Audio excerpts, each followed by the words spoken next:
Ko kore ke ho whangamoa henga I talawhata ko tabe o ku a whanga o e doa ki pe me heni. Ka lawa ke atai whainga maari e koe ni ke whahoko toai hamo polokalama ko ia pe mo e tufunga fonua alo au. Ki he weekend a ia o go I heni pe mo PALOFESA to ke ta SIOSIUA LAFITANI. Ke ma whahoko atu e tau polokalama ko ia ki he weekend pe mo e whatawange o ku wangolere ia tu e tau polokalama I he weekend. Ko ngā ko ilo I befoki ko e polokalama ko e o ko osi na I lahi whanki I issue for technical na ne wesi a holo ai polokalama. Ka I he weekend na e whai ngā we lahi a pito I he fwoi waha taimi ko ia o hange ko e na e whai hano whahoko atu ke lava o whainga maari ai polokalama pa mo e technical e ke polokalama. Ke lava o fe whakawhi hoko taki ki tau tolu, pia I kai ke hoko ai ha palaparema. Ko e palaparema pe taha tene lava ke wesia, ai polokalama ko interneti, ka ko e palaparema I he kai ke lava tau tolu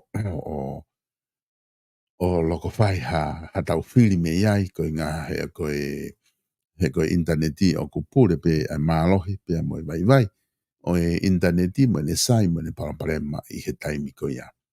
Ka ke I he weekend o ku tui o ku whainga maari ai mea kotoa be I he system I koe ni o ku whaihano ngawe aki ke lava o ongo atu ka tiki mo tolu ai polokalama I he honi pe anama I lotoni pepe mo e PALOFESA o ma ki o taritari e ke whakahoko ko ia ai kamata polokalama ka ko ilo ipe o ku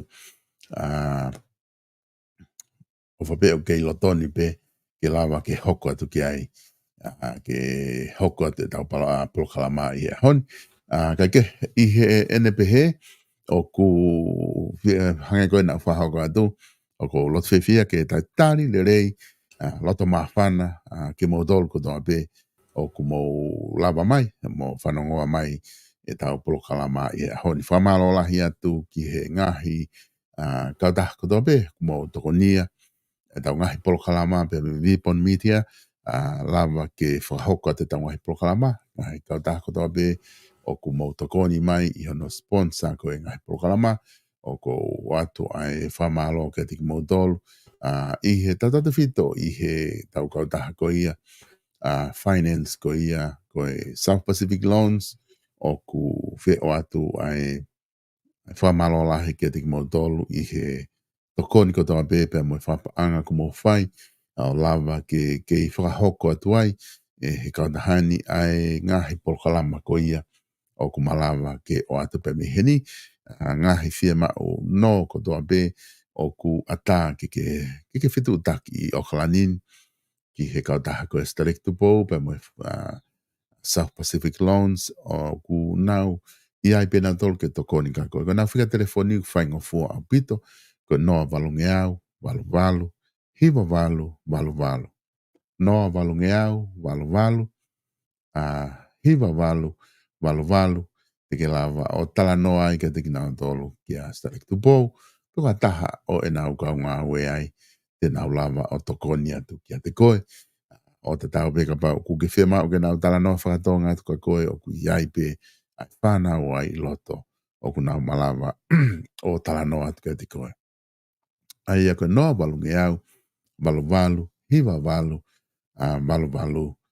whitu taki ki ai te nau tokoni atu. Koe tau wharekoloa wala, ai page fashion store I loto nuk alofa, ko nau kamata whaifatongia ke tauni, pe mo e tau ngahi wala kehe style pe mo motolo koe kua ngā, o ku osi ata ke whitu taki ki ai, ka pau o ku ke whiamau ke taranoa mo ke mamata ke ngahi wala ki ai, koe hanga ke peke tau mo e pe au building I loto nuk alofa, te ke lava o mea pe ki ai o ku ofi sai taha pe ho au ki ai, kai ngahi wala ki ai, mi he wala ka ureka o au ki he wala ka kai tangata ka kai whiwhine, o ku nau I loto pe ai ke nau tokoni atu. Kia te koe, ai ka nau whia telefoni e na ka ua fitu, tolu ni maono, I ha whainga taimi pe te nau lava, o tokoni atu kia te koe. Ko tui mahalo o ku ki tainimi o ku ki motu mai ia ko ni koe profesai ni mahalo ku ilotoni ke hoko atu ai tau polokalama ia honi. Palofesa ko ilope mahalo ku ke whanongo mai i Hawani ki he polokalama malo mo tau mao ahon pea malo lawa ki whahoko e polokalama i he Hawani o ku whewheha ke maananga lo au i kentuana i he ahoni pa mai family.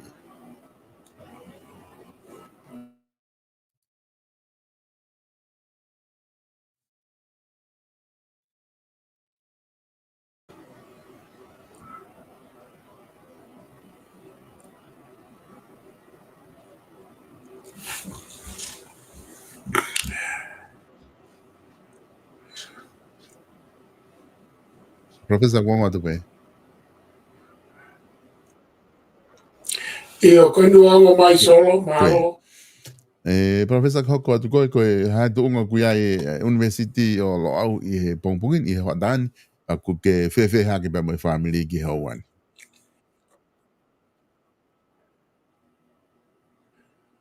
Malo abito ua wama ko whamarumalo atu pe he talamalo e whanua molo tumo e ako o kou ko le whamarumalo atu pe e paraparema koe ni whateknikare ka kusai en koe o kou ase atu.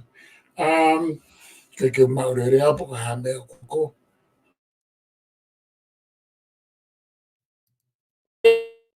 Ipe ko le rei pe ua wama upe amo ki he family pe ke mesiko au e tau fai whatungia hene, le rei pe tau whanau ako i muri pe foki tonga, pe ke i whai pe whatungia hana maheni pe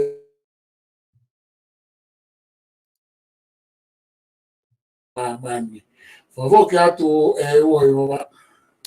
Malo pito professor ko ilo pe ku o ku neon pe ku malo pe ki palparema pe ko neti pe ko ha ka ku wongo mai pe ko na ko me mali pe pe sa ai ko na ku wongo mai pe i he wiki ko si professor ki hoko ate ta polokalama wiki ko si foki na ta me no for taha pe i he issue ko ya ki he tuunga ko ku ai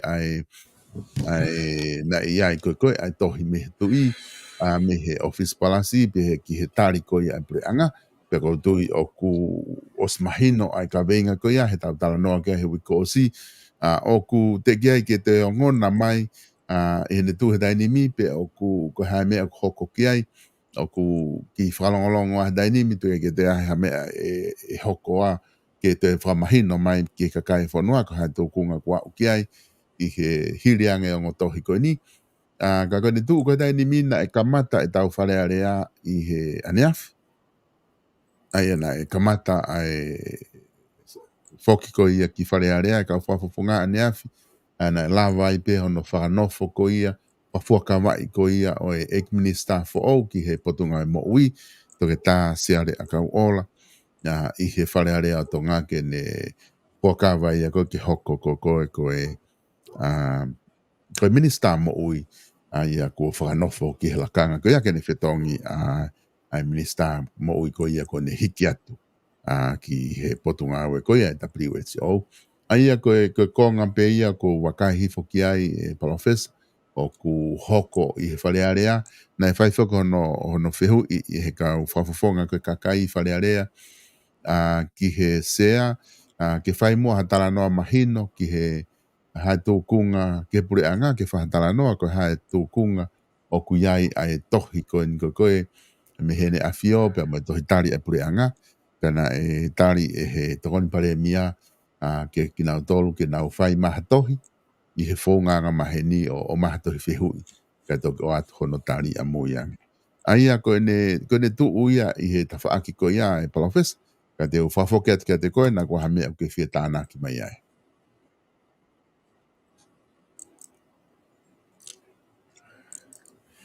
Alo pito tonga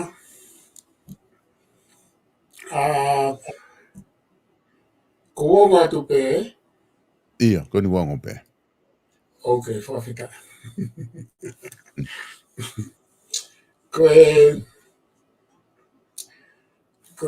whaide whuke e ta tala noa e wike ko o si ki e whikawaku mo tohi koe ni.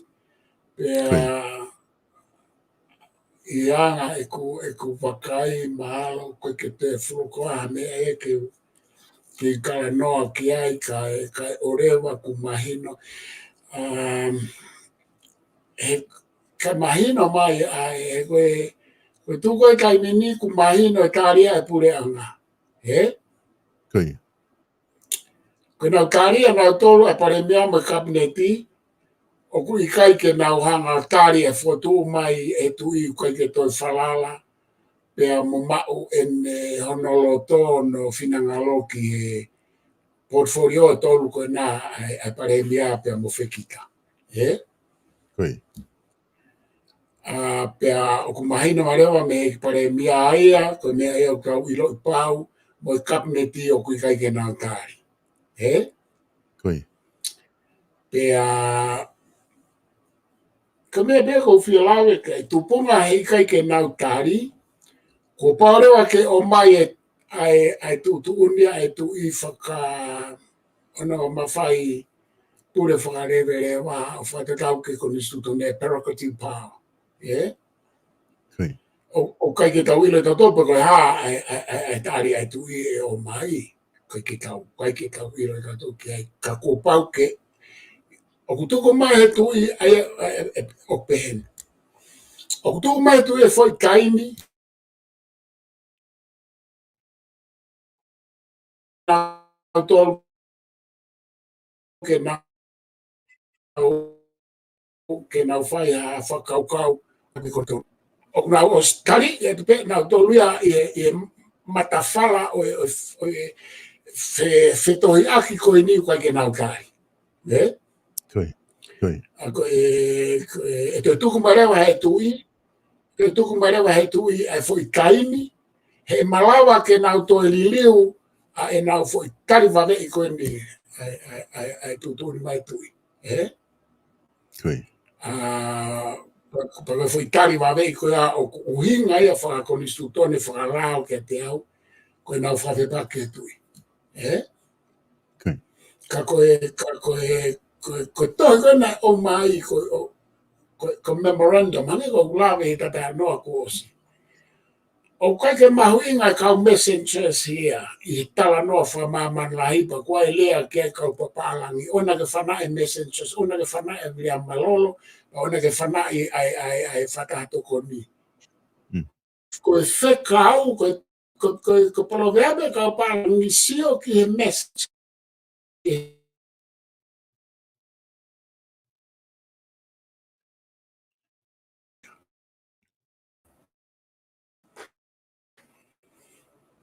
Au tawanga futa tolo whala na wharebena toke tui.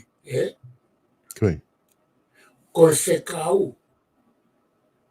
E koe whekau, koe kutana, maka ki toi lapu hana whare atu. O kuna loto ngata ngata atai nini ai pare mea kap moia mo kapniti. He o kui kai ke iai ha mea he rao mo konistuto ne ke nau whai e foi mea koe ake tui. Neke ke kau ia he liwa e wawe mo furu ke nau whai e tari koe ni ke tui. Ka kuna whai. Ka kuna hold on be ke portfolio e tolu koe ni. He koe memorandum, koe uhinga tohi, tau sio wharere ke tohi, nā taki lawe ke memorandum he wiko sika ne tikai ke utara noa ke. Koe tohi, tau siofi ai kato ai tohi, tau sio ke osi lelei ai tohi, koe tohi, ko hono taitolo, ko memorandum, pa ko hono kakato o phrase ko ia he tu for ko nisuto ne whakalao, ko memorandum of understanding. Ka kuhinga memorandum of understanding ko ne pehe mai tui. Ek pare mea, moi minister kita, ko mea ana na tau whelo toi ki ai by law and constitution, ko no hinga e memorandum. O kai ko royal command, ka koe tala mai, Tamai he tohi. Ko mea na tau whelo toi ki ai. Ka pau i aha mea o kou a whio hifo i e ku ngā ue atu mo e ku kurupu o ku i kai te whi maari kai te kala atu rewa ka ki moutou. Pea koe koni sutone mo lao o ku le kala mai ai he i kai lava hataha o minista pe pare mia ka o rewa ku pehe mai tu i okay. Okay. Memorandum of understanding. Pea koe maari e tu ia koe ni e ku kai ke hu mai e i tu hai koni sutone mo lao. Ka ko ki tau torbe, ka pahe ki tau lava interpret o whakauhinga i ke tonu e koni sutone mo lao, he kai ke tau mahino e tui koe ni. Koe kautea te whakata, koe hopo i koe hingoa whela kepa. Ma alohi whoki e ta whaakia koe ta nau whai whakailo, ai kau mui kau tataraki. Koe kala mai koe whamau nau lawa ke e ta POLOKALAMA kosi. Ta mai koe whamau ma alohi koe. Ka koe tu i tene a whangatuku. Ko hinga ko mai e poini ko ia. O se a whioi be tu ia, kone whine whela kepa ko o kunga o pere a o ni o whai pea i he lao mo kondistone para i he lao a whamau e mo whana rea ue. Ko poini ia, o koe ke uhinga au pehe, o koe ke lawa i tu i o whihalaki. Ko pehe, koe tu i, ko hinga koe maa o popo mo malu mo loloto e kondistone koe ke tau wha au sia he kai mene i. Koe tu i, o kune i loia ai foi loloto kondistone a tau ke uto maui, he koe me aia na nau wha uia e nau tōru. Pea ku pāpāsi mai pe ume alahi e nau tōru, pea ti tau ato tōru whakapoto mo kau loea mo mea, mo kau whamau, interprete kondistone mo lao, ka ko haina ne wha u. Pau ke tau take into account i he kuong koe umea ulahi. O te tau take for granted o ai mamawe. O koe kupu mea, whakahela wite ka anō kupu e ka te awe. He koe ke lava he kupu i o mā kupusi. Ai u kupu koto mā kupusi ma whai pure parakati pāwa e tu i loto motua. Koe mea kou complicated i ai. Koe. Pea koe nā tula pea o pure anga whakatu i constitutional monarchy pe koe kingdom. Koe poini heni o kou whakaamu, kene te whetanoa ko tānoa te pe e oi wawa pe alu tānoa, e kula pe umea ke tānoa i. Na uhinga pe auia ke whetanoa i ka tānga ki tuku ke tasio, te kai ke mahina mai e ai stepu hoko ai ngau e tui me whatatoko ni. Koe. Ko ala ki fu tānoa kua whanatula pe tānoa kua ko meni umau inga tāka te au. Ki tau tua whanua. Ko mea mau inga tāka te au na ku tokanga lahi ke ai pa ho haa kono tuto whanua. Mea na mau inga tāka ke ai pa ho haa lahi ki ai ko ve teki he tu i. Pako mea aina no whika tolu. I kai te umawa ha whie maarie, i e kunofo i ni mo i ko ngā ue kai o rewa.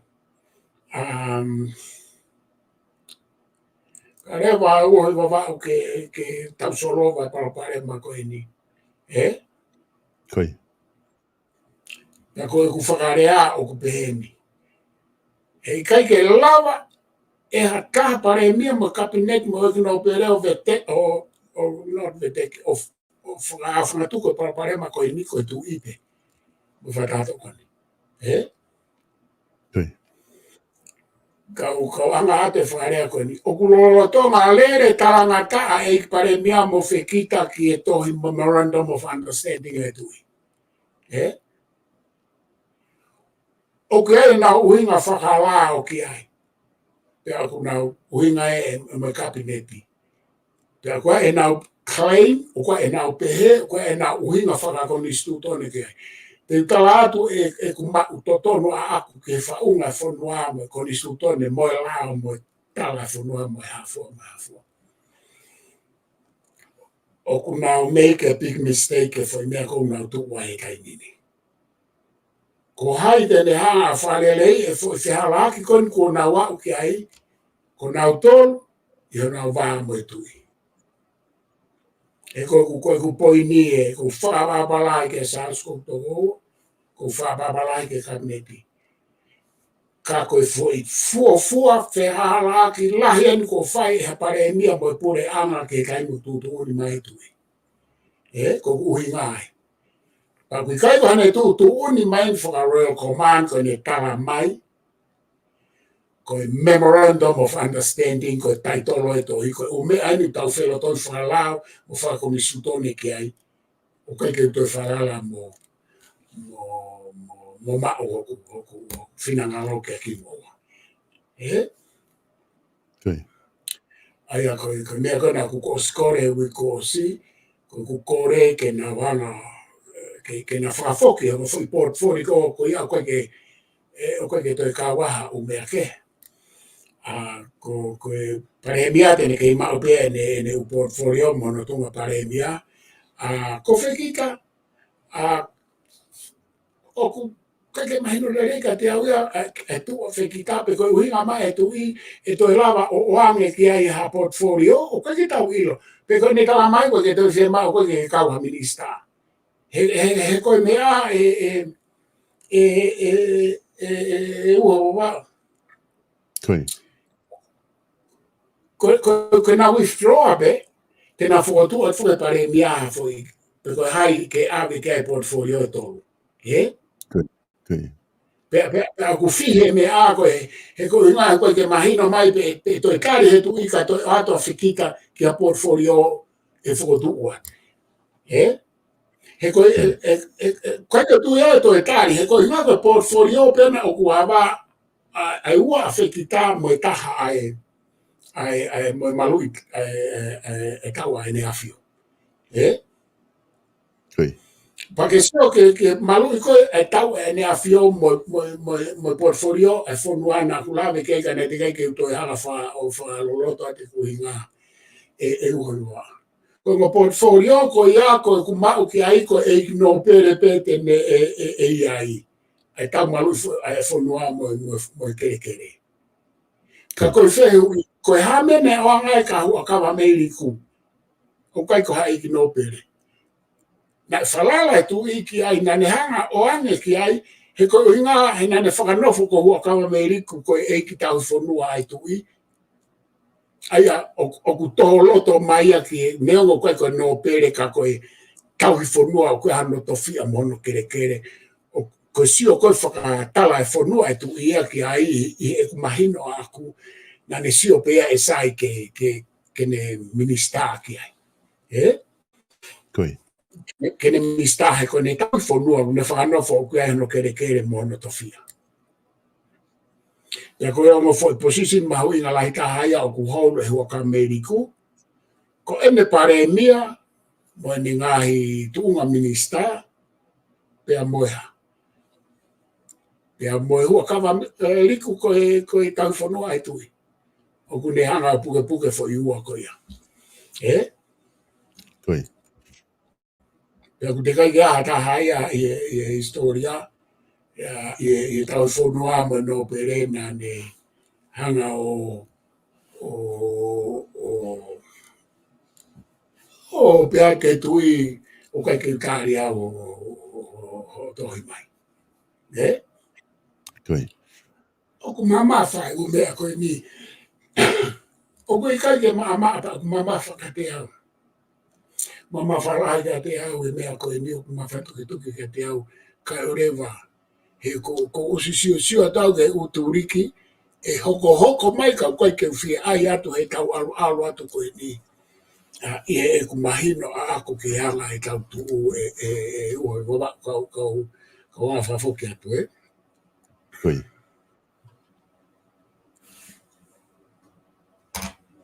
Palofesa mahino pito ai e whakatala noa koe ni ko ta whahoko. Ihe whakaukau ko ia. O ku mahina o tohi ku mahina o mea koni ku ke whamatala mai ke te au e mea ku mawhatukutuki ka te koe ai ka veinga koe ni. Koe konga ia o ko nofo wakai ki ai he o ta whaaki i he isiu koe ni. Ia no whakahoa mai koe ki Murini.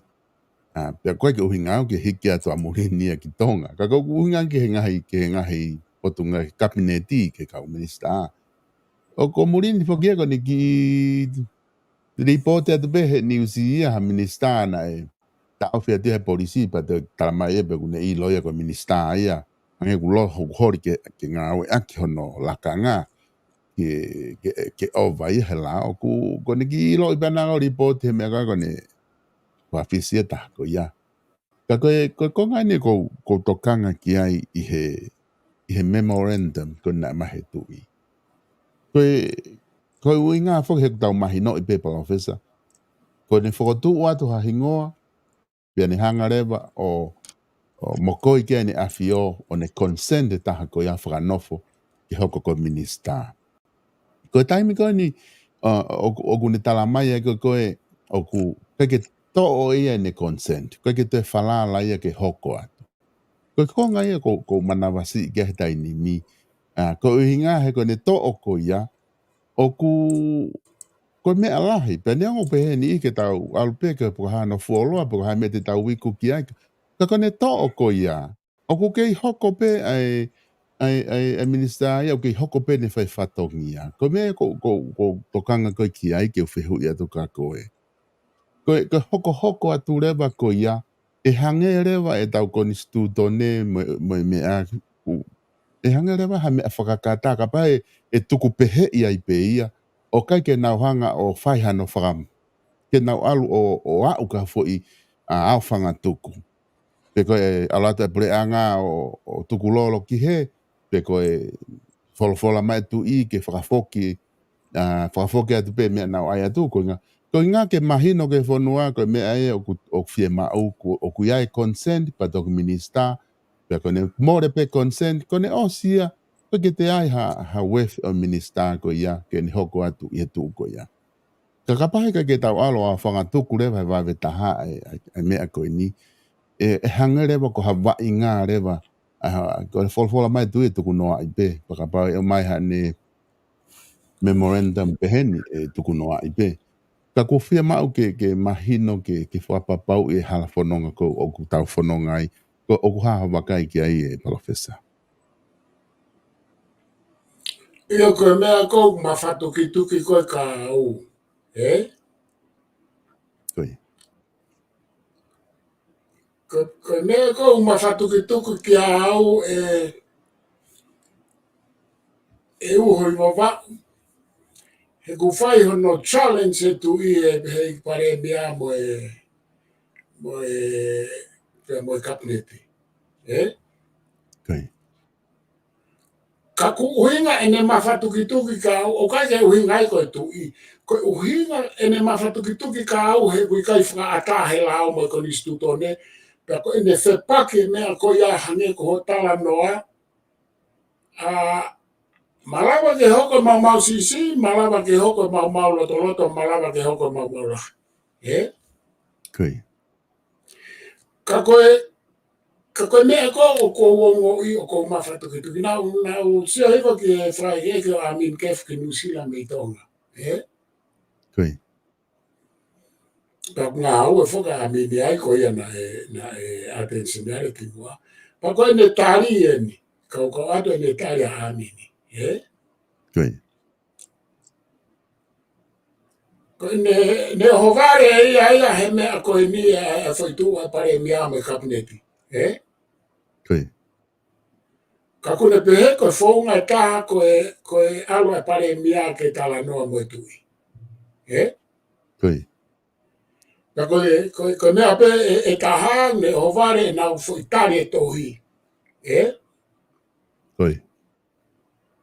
Ka koe mea pe e taha na ne tala mai koe mea pe taha e kono wheteke e tui ia e whare area.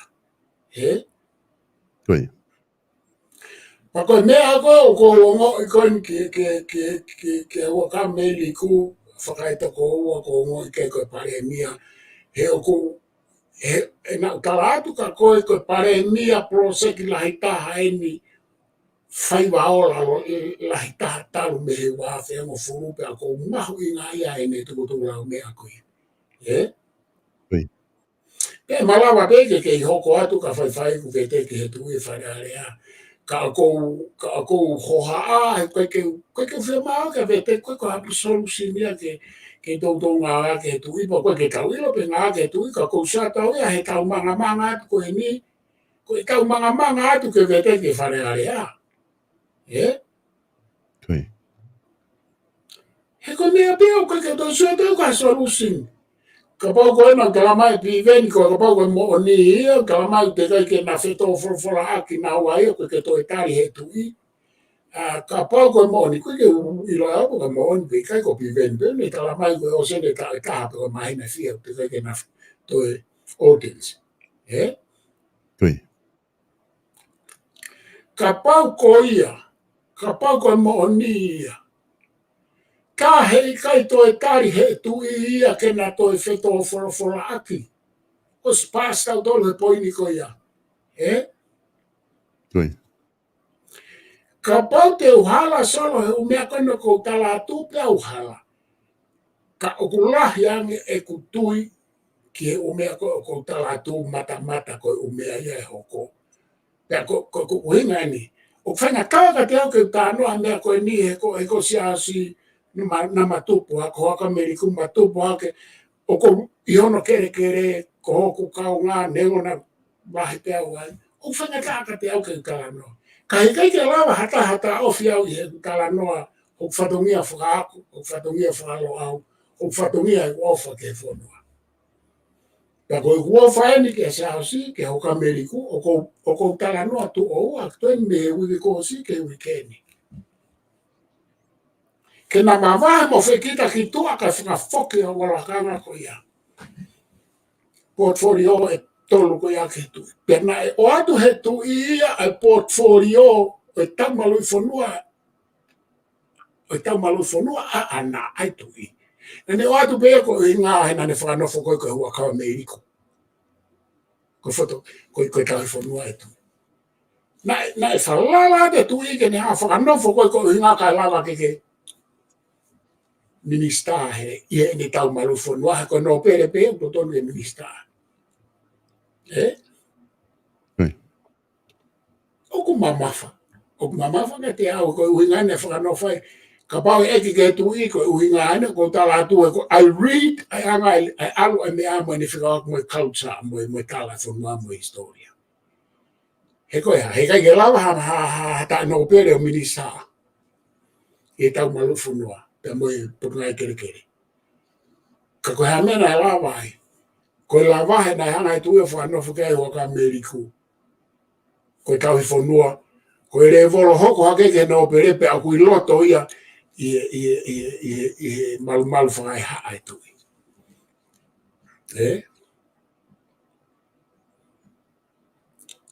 Pea kou manawasi ke oua e uesia e pare mia pea oua e uesia e huaka meiriku. He koe hange ko talanoa, sike he ke talanoa a mini askefu. Koe ke toi tamai a mini askefu a hamea. Koku ke he mea ko ka noa ki ai. Ko sio ke ne ta noa, ko mea pea ku ke he, ko ne pe mai ton ke alo e pare mia o fe folai mo tui. O koe mea solusi ni solo ko tangata atensioniare eni pa ko sa ia au e ne mea a mini askefu. Ku wahi nofo mau pe lao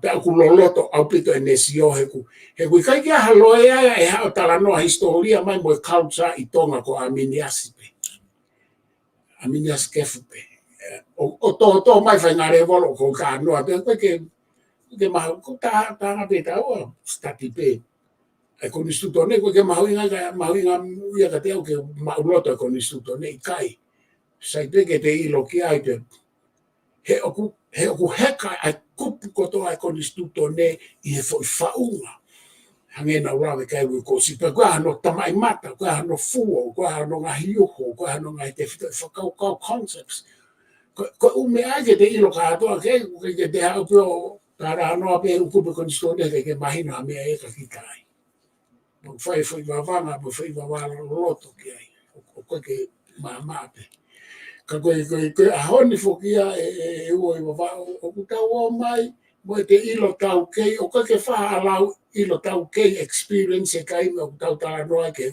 i siula lai peni ia fei tu bei mamani e kai ke hau mo ilo tau kei ke hau ke vete ke akamea ko i tau kei au ko ngau aki pe ke whai kei ai mo tau ko pau ke whakakau ato ilo whakakololoto mo wawanga mo wawala mo whakakau ia whaahinga mea pe ko historia ka kumau e taiminia ko tau kakai tau tolu na whemo kina pena to e ke nau ilo tau kei pe nau hanga pehe ko to atu e pe aku mau hala ai e tau sio ke umea ko e ko whatonga e whawia ki e whela whaaki mo e tālanga i he ilo tau kei o ko ai o pehe ko mo oni pa mui e kai whatawawhia kai ke hoko e umea ko ia he mea umai he mea ko e ni kau te ate mea ko e ni e ua i wawau kai whafoke atu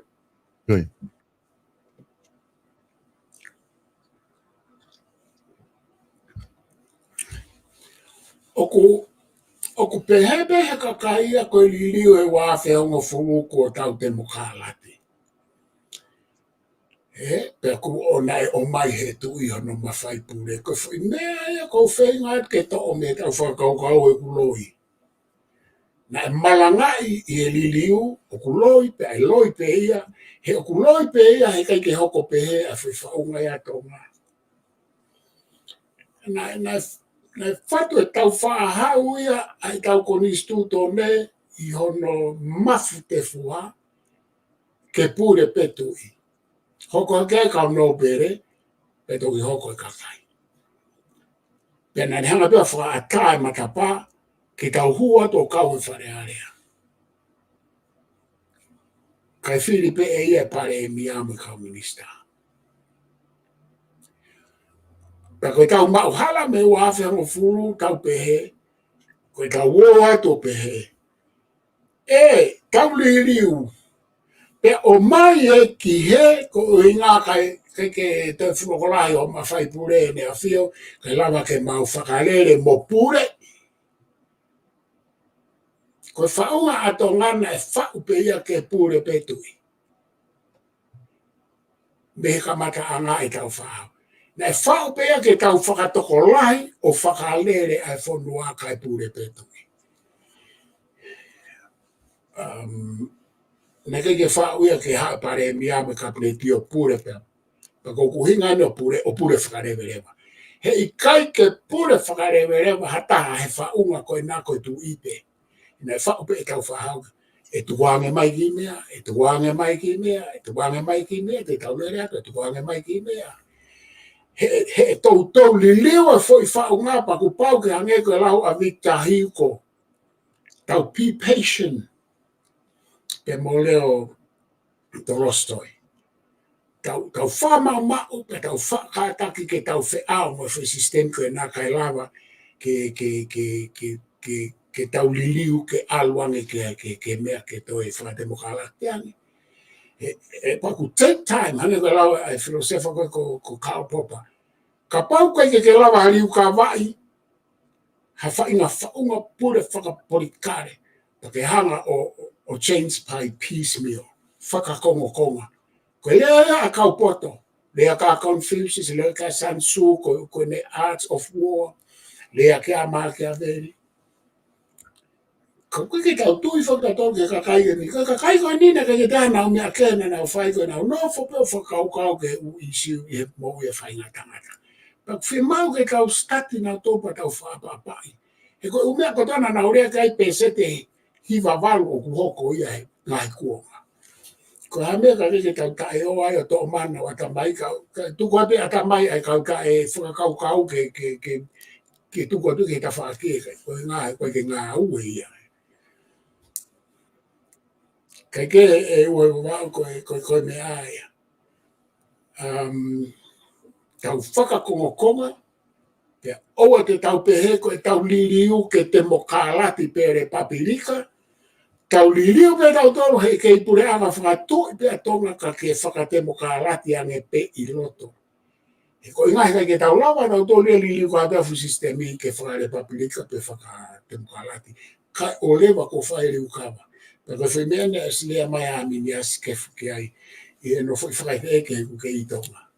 Ne whae te whae ke pape, koe harewa mea ke tau te mokalati ai mo ke aere paprika. Koe tare na amini as kefu ke na ne pe, o ku toki vete pe ia heri ukawa. Pa koe kai koe tari pe ia amini as kefu, koe koe tari pe ia aku. Tuo fia ne whae pa koe tari ai historia. Koe tari ai historia. Whafoka tuo wa. Palofesa, pa'afofa pito ai whakaukau koe ni ku ke whataranoa ki ai, ka ku mahino a pito ai taranoa ku ke whai. Kona uhinga whakia ai uhinga, na ku whataranoa toi ka ane nai, he kai ke hiri pe ai fo isiuia koe ni he ea tuku pehe ia I pe ia, o kai ke te ai hano conclusion ana e fo isiu koe ni, he ku pau he ku whatu tāmaki a pito ia ke tau whanonga a tau hoko atu ono tuku pe. O ku hange koe taranoa koe whai, o ku os whatu tāmaki pe fo Italia na e whai pure anga, tau te whakatu tāmaki ange hono tuku pehe ni pe kai ke te ilo topo ko ha mea e ki ai. O ku iai e tamawhai o ngongo whokia, o ku whakaawa he isiu e koe ni e matapa ki hono whakaanga e atu pe me I murini. Ku ai whoke e toko ta whai o ngongo o mamata hifo, o ku iloa nane whakaeki eke a tu inima. Koe whakamatala koe taha koe ni une pehe o ku kau ai fo I move ia koe ni I hono hanga e he ne a fio tapu moia o whakangata, o whenga ke whakangata e te mokalati I he pure anga tonga. Pe agune pehe o ku whakatu tāmaki o pito ai fo I mea koe ni koku hoko. I he bakai ia ana, ma tuka bakai whuke nia kakai nia, koe kakai tonga, koe kakai muri nia meitu a koe ke na fu mahino ina doloi. Ai u whatunga motua nofo whakatonga mo hafua ngai mea koia o ku ke whatalanoa ki ai. Ka koe u online u mea o hoko he taimi koko o ku kai ke pai mo whakawave ai pure anga ke ai o solo vai palopalema. Ko nga e kamatare mo ngai whanua. O wai me ni I ko wakai hifo he media sosiale kuna upehe koe uhinga lahi ka ngai whanua koe ni o kuna toko ni I whakapaanga tonga. Ka ngai whanua ia o ku mo uie ai toka terine whakatemo kālati I ai. Pea koe tai uhinga e nau toko ni ki tonga, koe ngā he ku o koe ngahi mea na e whaihiri riu a tonga ke te ki I whakatemo kālati ange ngahi mea lahi I tonga. Neongo hange ko whakamatala PALOFESA he kai ke malawa ia. Ke temo kālati kakato ka oreo ke whahari ukawa. Ka ke ki whakatemo kālati ange a ume ai whai tonga. Pakapau rewa e to o temo kālati a mi tonga. Hei lope te futokon whewhe ngai whanua e koe ni, I he lau ani I koe ni. Kako tui, kako o ato ke whehui hange koe mea koe na ke whakamatala mai. O koe ola ini o liriu na tau whahe wawhengo fulu hange ku ke lau na ta kakato pea. Pea koe liriu na kai o koe toton ke fo I taha pepe a ngā taha toton ke o si pepa te whakai whakalere o si pea ta nima te fo I e tase taha mo mea pehe ka orewa pe ke a uhena pehe pe topo nima hene to wholofola koe ka wakai ke pure angai aho me ka take aho ko ia o whea mao ke whatonton ha whanki I ririu ka whea mao ke whatonton he koe ke te mao ke tu ta ririu ai pe ko ngā ko tau os ririu e wawhengo fulu e PALOFESA o wako ha wakai ki ai. Te whea ke lawe at ke poine de tolu mahu inga au pito ke tuku mai Koe ulo aki koe miti a me mori ko ilo pe ko uhinga mahalo ke a Michael Field Koe. Ia koe tangata ia talo mai pe me mua talo mai me a kilisi ngai. Pea koe tangata o koe ke mahino ke ha mea ki tonga koe mea peko kumea nai koe ne mea whakamitia mo ene whenga ke ai ke te mokarata. O koe ke ne mahino ia o koe koe I siu ia I tonga koe whenga ke te mokarati ange. He? Koe.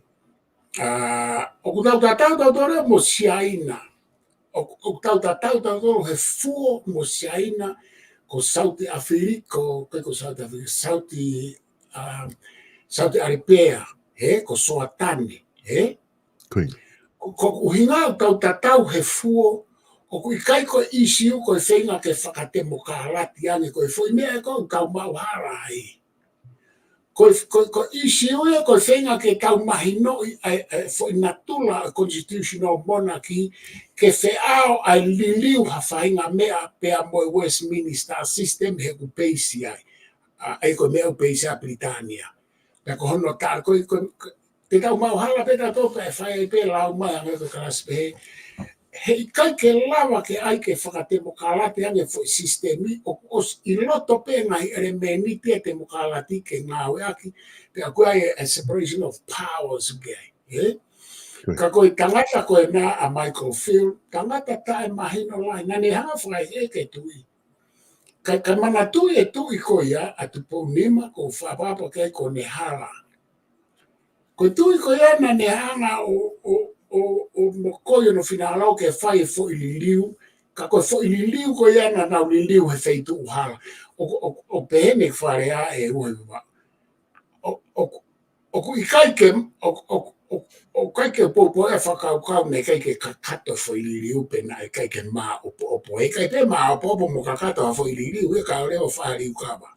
Ki he roto koe o kau whenga ni liu. Ko mea koe o ko wakaike ai koe foi parapare mai aho ni na e whai ai ni liu I he feitu uhara.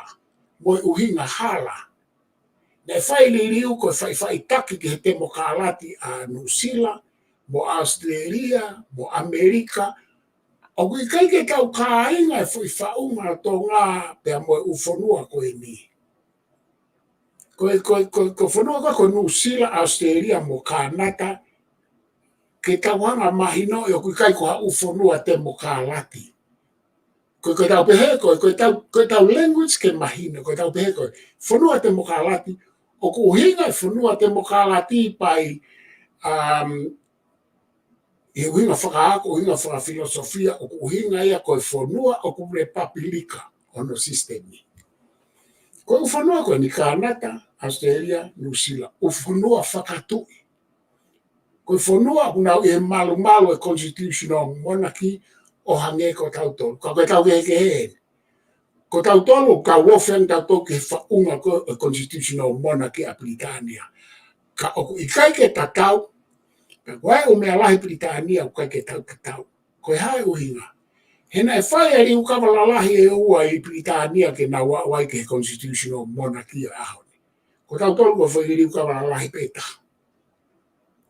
Pe koe tau constitutional monarchy ta tau tope mo New Zealand, Australia, Kanata.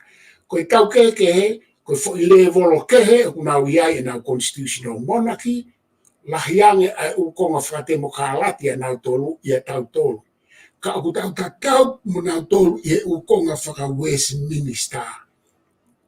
E koe winga konga whaka Westminster, koe tau pure anga, whaka konistutone pe whaka laha o ange koe Westminster a Britannia, koe foi ingoa wha Britannia ia o nau whare area mo whupalasi ko ia.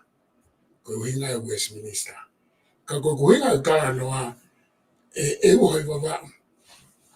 Ka pau e I kai ke tau sio, koe mea koe ni ohi wawau fie mau, ai ilo loloto wawalo whakakaukau, o koe ke whi maha tā noa ia e tau au mai ke whanga situation I mo ai ko hai toko lahi o no kau mui mo e haa, koe ko ha I si uia ke o mai ke mea koe ni.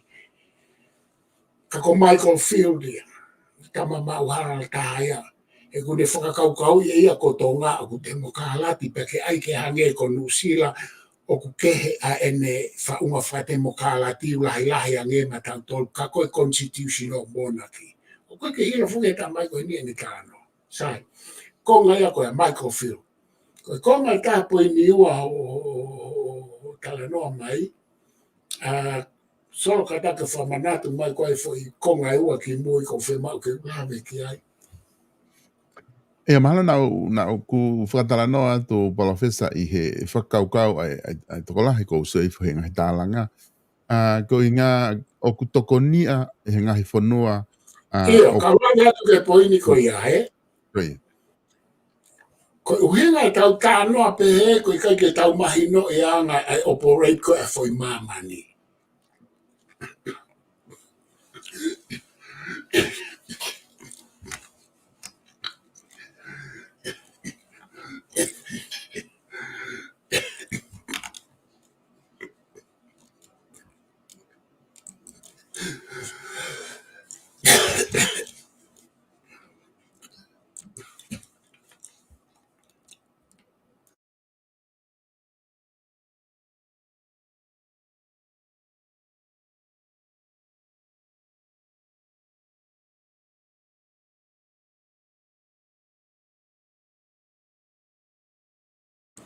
So,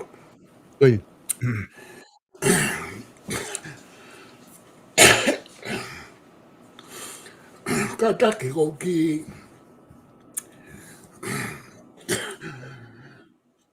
loa ki mei vai wha more atu.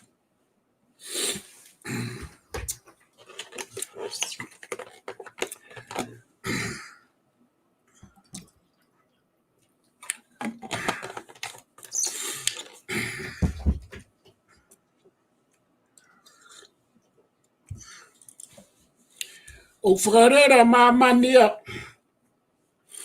he mea koe paanga moi mawhai pure tok whikatolo ate te mokalati o ngāwe ake pe ai te mokalati ia koe scapegoat ke kakahe o whonua. E koe tau pe he. Ka pau te whātutu ne tui ke veteki kai ke te o maha toko nia me muri. O kai ke tokanga maa muri e pa koe hae sistemi o ke iai. O ku tokanga maa muri e koe hae mea e maluai ke hua e nau paanga ke hawhonua. Koe hae mea e kaurerei ka nau tolu ke nau national interest. Koe tauhanga kohu ke huke hake whalako mea e o hokoa mamani. He te utalate mea koe ni. Koe ngahi whonua koe whakakomi miusi. Pe o kupure whakatu i ange ko soatane mo mea ange ko siaina. Ka pau mooni e lau koe nahe kai ke toi whai hato e tokoni ki ai ngahi whonua te mokalati ke u whonua koe ai koe ke te mokalati. Ko Amerika na koe lau piriona nau tolu o nau ngā oe aki ke ai e nau mea i siaina. Koe uhinga koe ha. He koe uhinga whaka ekonomika mo uhinga ke ai hanau kei mawhai pure. He kai ke lawa Amerika tukuange a siaina. Kau whaki mai ki tonga. Ko tonga koe whonua peu pure anga whakatu i koe. Whamore atu koe mea sio mai ke a mamani ia ki he nau sio ki tonga koe pure anga whakatu i koe ke sio mai ke koe whonua te mokalati.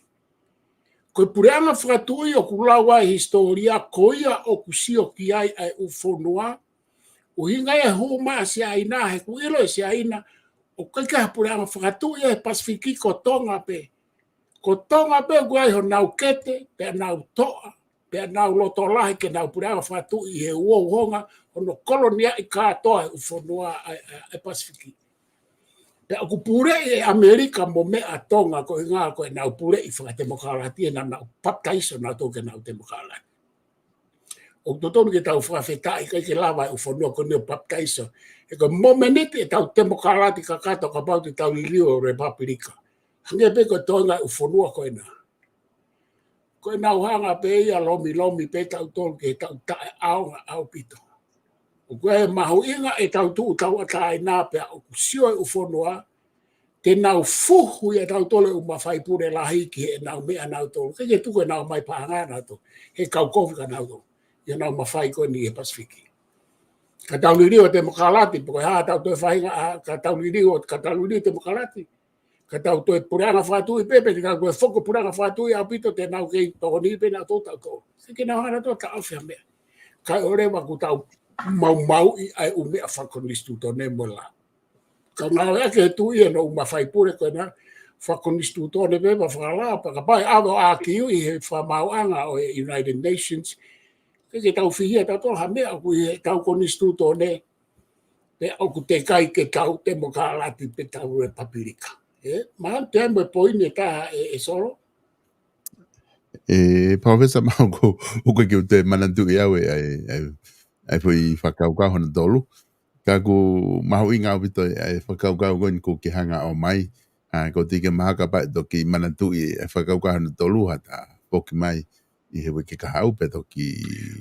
Ko saia whakai mai e u whakaukau hanga maheni o kutui ki ai kakai. Koi.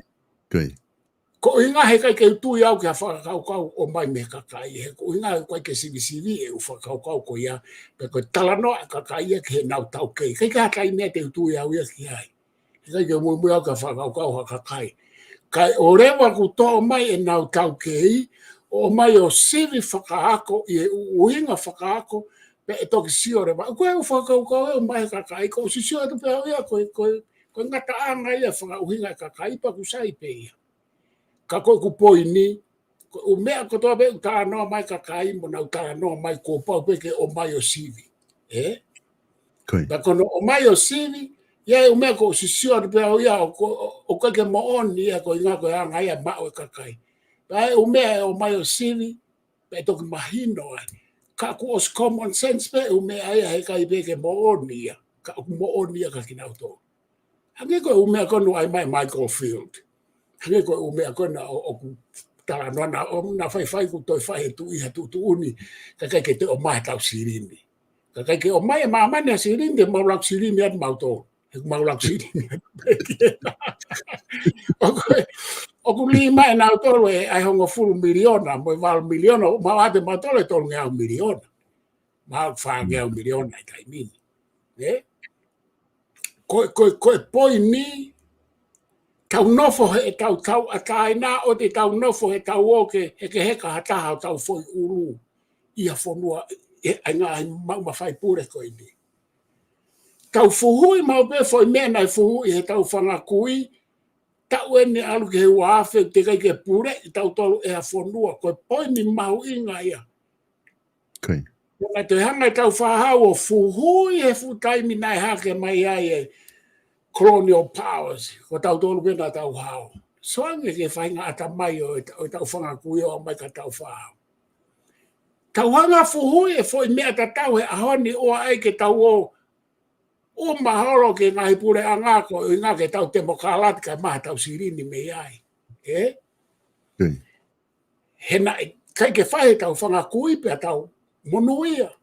Tau pura pe ka tau tō. Ke whai tau whahau pa tau monuia. Koe haa ke tau tō tūhau tau tōlu. Kono lohi a ki tau tōlu he ngai whanua koe nio ai koe te tau huki he vani ka pau te tau te mokalati. Ke tau liliu o te mokalati aina hela ia ke ai patoa mo hai fua.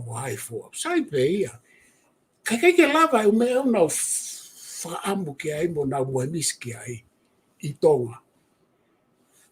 Kai orewa ke tau liliu hange koe lau e filosofa kao popa, peace, mill, piece by piece, for a long time.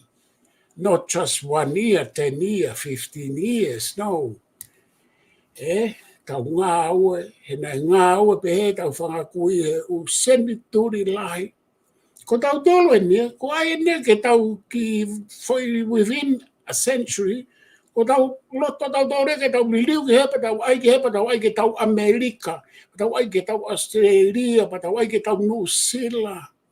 Mea koe nā mate ke e tau whangakui, tau tau haraki tau tolo ata mai kovi, o tau hai ke tau veteke foi mea koe.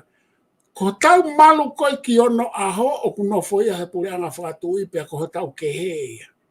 Tau ngā au e whakarerei, whae ngāhi liu, whae ngāhi saupuru, whae ngāhi mea, ka tau nofo pe he foi pure anga whakatui, he ko tau malu a ngā ia. Nā tau malu ai a neafi, pe te tau te malu pe ai ahoni. O tau make he ai. Whai pe o mea ia. Ka ke tau mata a au pito, o te tau mui no ia pa ua ke ai ha u whanua lo ia ki. Ai ka pae me ape ha mo ha hangi ko tāna kona microfield. Sena ata microfi au pito e ne hau. Pe he e ia o ku tau te mokalati ta tau mo nau tolu. Hanga ia read soke. Hanga ia read ak tau tolu hono mata si o ata ko o nau tolu. Ko parapare mai ka overseas journalist. Kai ke me read e tau situation ni ake a mata si o ata ko tau tolu a reality o tonga. Ko hai reality o tonga. Monarch is the supreme power. I au whangatu ko e umea. Hau ia pehe ko e kakai. Ko kakai he na e te kai ke a mea pehe o tau historia. He ko kakai ko wawhengo furu he na tala mai ke pūre kakai.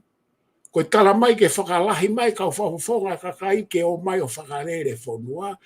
Read a reality ke tonu. Pako whaamu pehe ke he tau tuu e uhoi wawa. Koi. Ka mea ko tuki ai mo profesa ino ke whatua kau mo tau lo au. Ke tonu e tau hanga o read o lau mo mahinoi a e tau mo ui mo e tau historia mo e tau whau. Ko tala kanoa kon ne pukane sa koe whoirea pe mai read the war ke tonu. Ko tala noa mario ne pukane sa lau ko tohi hena ko osi I horisi lau ke tonu. Ka kone ai maka ka tau tolu tō mai tohi he lau e tau tolu me ake. Pea koe ni te tau hau pe o tau sio pe he o mea koe ka kai pe ke tau lawa a mea a writing on the walls koe na kosi.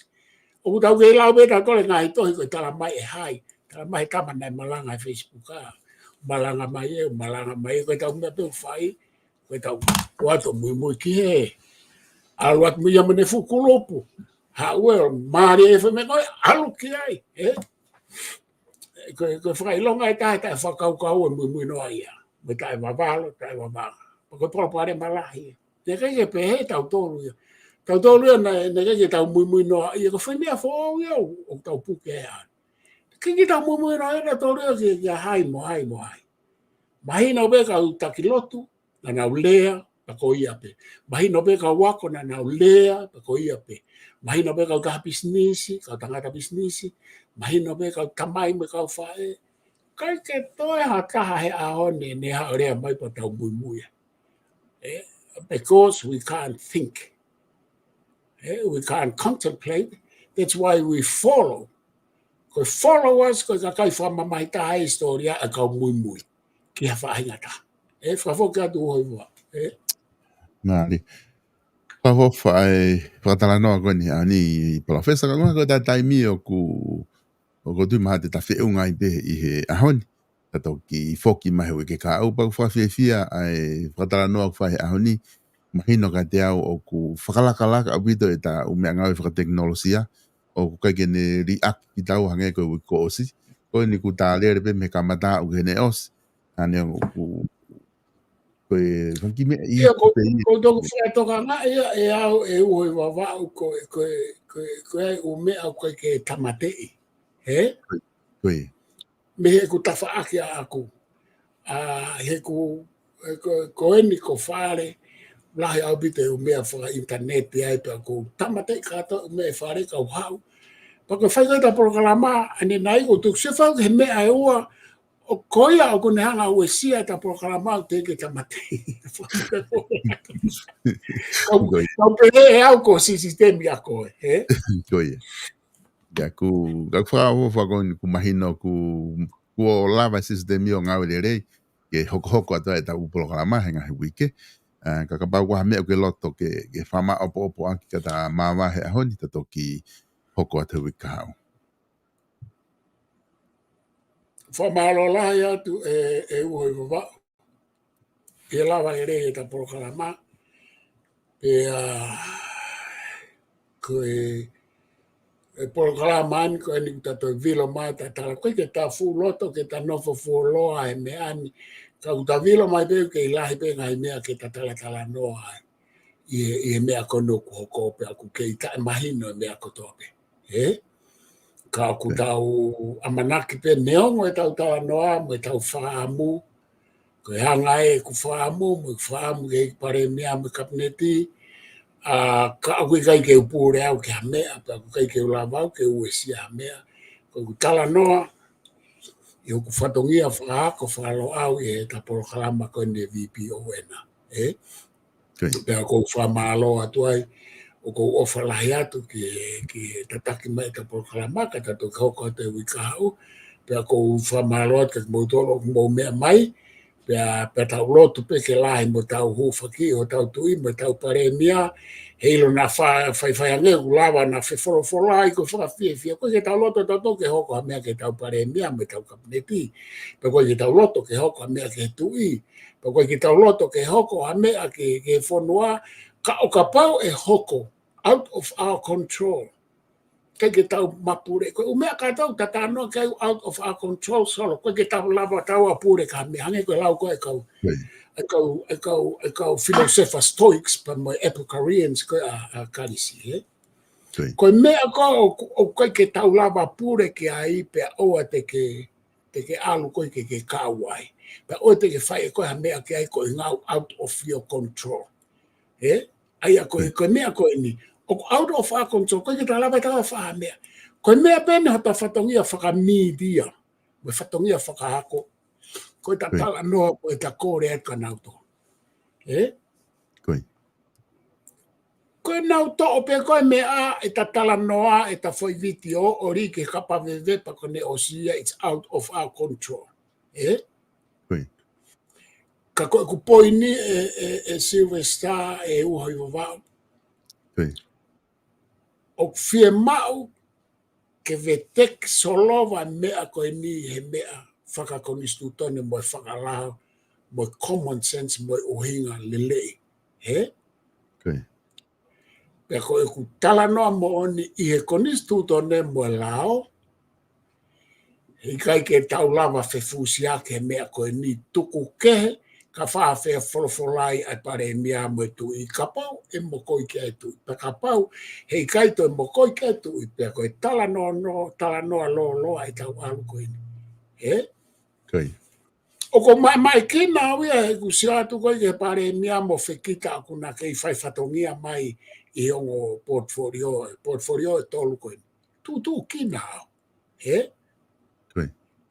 tu kina we ko stala mai ko ke te a falala pa ko te a finangalo ke na whakahoko ke na hanga whakahoko ka koe hamea ku kei whakahoko ai by constitution and by the sovereignty of the king of the monarch o i kai to tonu ke kei whakahoko i kai mate hata haia hono whafoki mai kai lava ke to ai e ngola e pohai e minista ake ai ka tau hoko atu ka koe whewhusia ke koe ni koe ke ahano magatu unga whakalao ana mo na whakus pa koe na koe silea mai a mini askef pa koe me ai kai ke ko whafoke atu o wau o whalaiat whamalo atu e lawa e rei ta POLOKALAMA Malo bito PALOFESA whamalo atu he lava ko ia ai tufunga fonua alo au ke ahon whamalo atu ke mo tolu ko doa be kainga mo kaumai mo ki mau i he POLOKALAMA ahoni tau toki whilongo aki i he taimta tau pe au ke kahau ka mo mea malo bito PALOFESA o whatu